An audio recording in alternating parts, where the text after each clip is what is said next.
how do I generate more business using either my current tech partners or just tech that sell to my target audience? David, your target audience are professional services, I think, for the most part. Anyone with an address that has probably a high ticket service, like a lawyer, an accountant, something like that. We were just talking about a webinar that David did with Smith.ai, where David was asked to present something that's relevant, which is, I think, PPC and probably conversion rate optimization using the phone system, Smith.ai's virtual reception, right? Now, the goal here is to say, okay, well, that was that. David got one client, Smith got a few hundred views, which probably netted them, I'm guessing, more than one user from the numbers. What could have been in place to make that co-marketing webinar more successful for David and Smith, right? So what we are working with some of the bigger players on both agency and software that is starting to trickle down, starting to be more accessible, I guess, if you will, for one or two person shops as an agency, when earlier it wasn't, is a co-marketing routine that becomes a co-selling routine. And it's set up from the day you start having the conversation as this, not, hey, let's do some content, it'll be great, and hope it goes well, right? And the way it works before was with this heavy software that was, expensive. Both of you had to have the software. It wouldn't work, right? Today, thankfully, this software is free. So there's a software called sharework.co. Sharework spelled sharework.co. It is an account mapping software, co-selling software, means the same thing.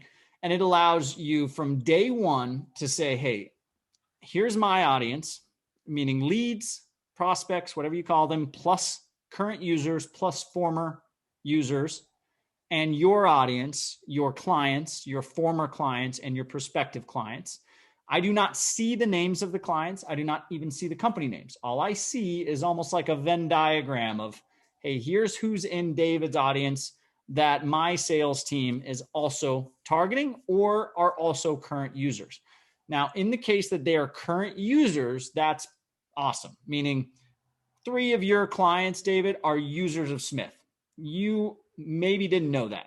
If you didn't know that, that's an opportunity. So in my case, this is a really small agency. So this would be the same situation for someone who's just starting out, who has really no one on their subscriber list or 100 people on their subscriber list, right? It's about working with, 10, 15 people at a time, and that's it. So the question is what do I have to offer other than being able to do a great webinar? Is that what the catch is? No, a couple things. So being a small company provides you a couple of advantages on the data side, on the outreach side. I'll tell you how it works with partner programs. Because we are a small company, we are able to do cold outreach where the larger companies can't do it like we can do it, right? I can enrich a data set of ideal clients for us that are also ideal for whoever we're going to co-market and co-sell with. They have limitations, can't really do the cold emailing like we can do. So what we do is come to the table with, hey, we don't have an enormous database. Like you are a successful tech company with 500 employees, you're going to have a bigger database than us. What we do have the ability to do is ask you, hey, who specifically, names of companies and titles, who you want to come to this webinar. I'm going to use my domain, because I have a little more flexibility, to reach out to them and invite them in. So that's the suggestion. If you do not have a large database and you want some leverage to be able to say, yeah, I should be the one you're doing this with, not that other agency over there, offer them up a little bit of, hey, I'm going to prospect on LinkedIn. Maybe you're not going to cold email because maybe you don't feel totally comfortable with that, but you have a brand and thought leadership where they're just a product, right? That's the way you got to think about it too. If their sales team or partner team reaches out to a potential user of their product on LinkedIn, that's going to fall short because it's a sales conversation immediately. If you as David, as the thought leader agency, reach out to that same person on LinkedIn, the chances of that person coming to the webinar is going to be higher. You say, I'm putting on a webinar. with Smith.ai on how to increase CRO from PPC campaigns. Your agency may not be doing what we're going to teach in this webinar. Bring your agency, right? Send this link to your agency. I just saw one on LinkedIn from an accountancy firm or an accountancy franchise where they brought an agency in and they're going to teach what accountants, sort of errors are accountants making when picking a digital agency with a couple agencies in the webinar.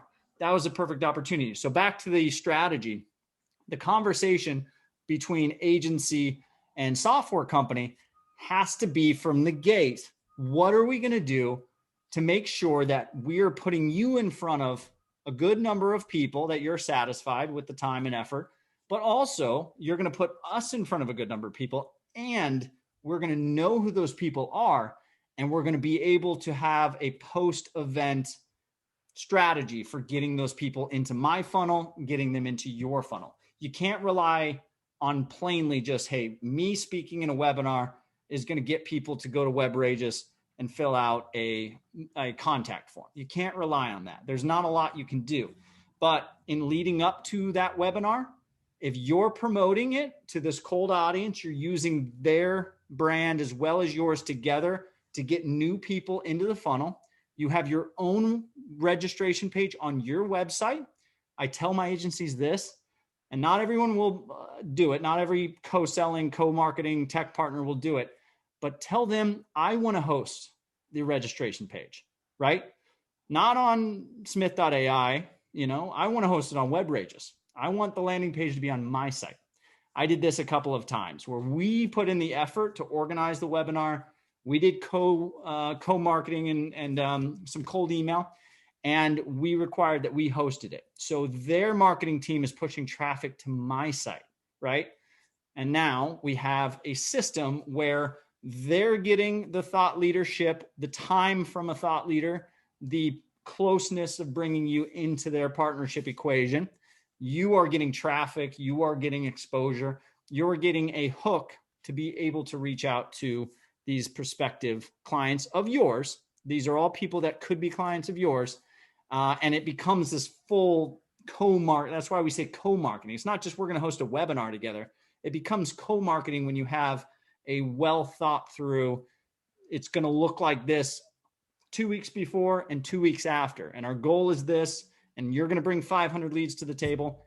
I'm going to bring 500 leads to the table, albeit 400 of those are cold. I'm still going to bring 500 to the table, and we're going to map this back to the account mapping, and then I'll break for questions. But ShareWork has a free account that allows you to connect all of your leads either by CRM. They connect to Pipedrive, HubSpot, Salesforce, Zoho natively, or CSV upload. You have your partner manager do the same, where you say, I'm going to upload a list of 500. You're going to upload a list.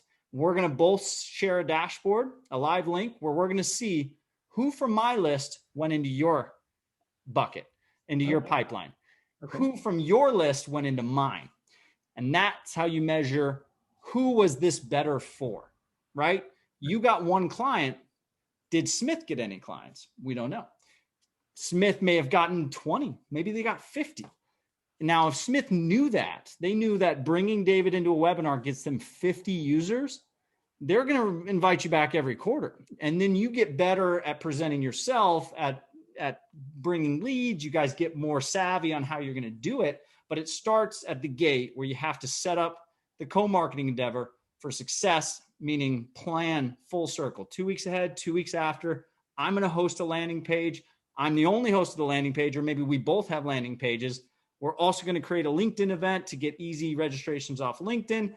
When is your marketing team going to push it to who? I'm going to develop a cold list, and I'm going to bring my warm list. What are you going to bring? And how are we going to track that? I use ShareWork.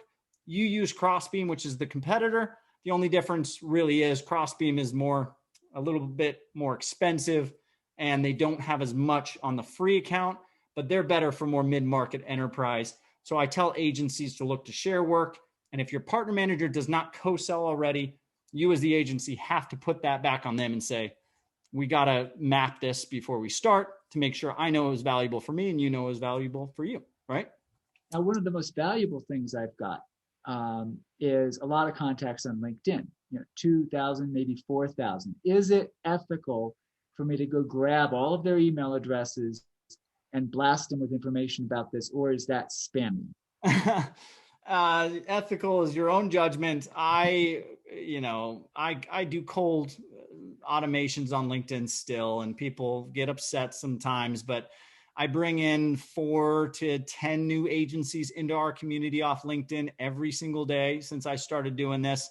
And yeah, 1 out of 20 will get upset, but it's worth it for me, and you fine tune it and you tweak and you don't abuse it. But no, you pick out a target audience of people that need this information. If they don't have it, you make sure the content is valuable. That's the first thing, right? What are we going to teach them? Make sure it's valuable, make sure it's timely, make sure it's relevant.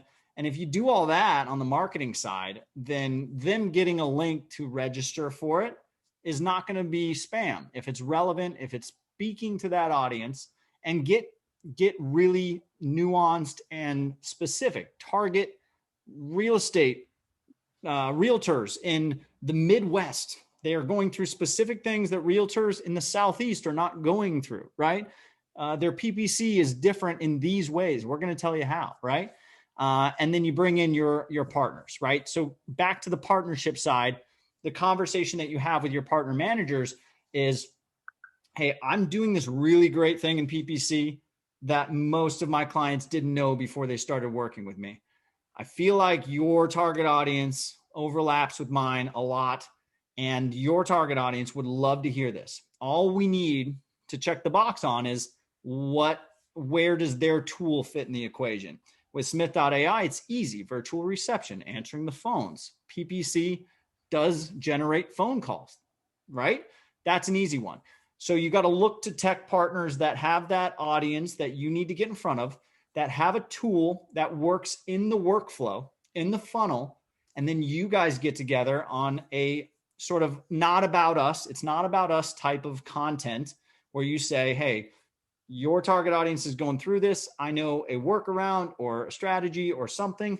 It's not about me. It's just about making sure they're doing something and looking at it this way. You're sponsoring it. You're just playing mediator, and we're account mapping and co-selling and creating a combined list that we're going to track to make sure it's valuable for you and valuable for me. Okay, makes sense.